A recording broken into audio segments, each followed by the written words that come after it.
NCERT यानी the national council of educational research and training की एक किताब को लेकर विवाद हो गया है।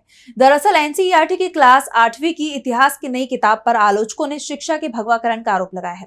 आलोचकों का आरोप है कि आरएसएस के प्रभाव में इतिहास को हिंदू मुस्लिम संघर्ष के चश्मे से दिखाने की कोशिश की जा रही है, जिसे लेकर उन्होंने किताब में तमाम विषयों को पेश किए जाने के तरीके पर गंभीर सवाल खड़े किए हैं।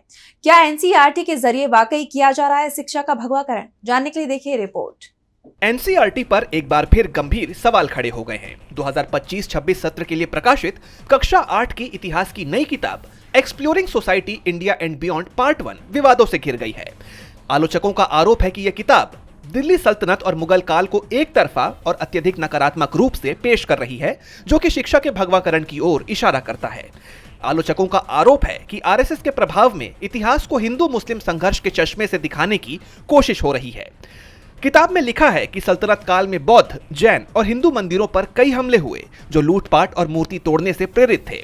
वहीं जजिया को अपमानजनक कर बताया गया है, जो गैर मुस्लिमों पर धर्मांतरण के लिए दबाव बनाने के मकसद से लगाया जाता था। किताब में बाबर को क्रूर और निर्मम विजेता, तो वहीं औरंगजेब को मंदिर और गुरुद्वारों को नष्ट करने वाला शासक बताया गया है, जबकि अकबर के शासन को क्रूरता और सहिष्णुता का मिश्रण कहकर एक संतुलन बनाने की कोशिश की गई है। एनसीईआरटी का दावा है कि ये सभी बातें सच हैं, लेकिन आलोचकों का सवाल है कि क्या सल्तनत और मुगल काल की पूरी तस्वीर बस इतनी ही है। उनका तर्क है कि यदि शासकों ने 600 वर्षों तक धर्मांतरण और मंदिरों का विनाश किया होता, तो भारत में 14.2% मुस्लिम आबादी ही कैसे बची रहती। दरअसल इतिहास को संतुलित और संवेदनशील तरीके से पढ़ाना जरूरी है। छात्रों को यह सिखाना चाहिए कि अतीत की गलतियों से हम सीखकर एक बेहतर समाज बना सकते हैं। शूद्रों पर अत्याचार, बौद्ध विहारों का विनाश या मुगल काल की क्रूरता को संदर्भ के साथ समझाना चाहिए। एनसीईआरटी को यह सुनिश्चित करना होगा कि उसकी किताबें नफरत नहीं बल्कि समझ और सहिष्णुता को बढ़ावा दें, न कि किसी समुदाय विशेष के लिए नफरत बढ़ाने का काम करें।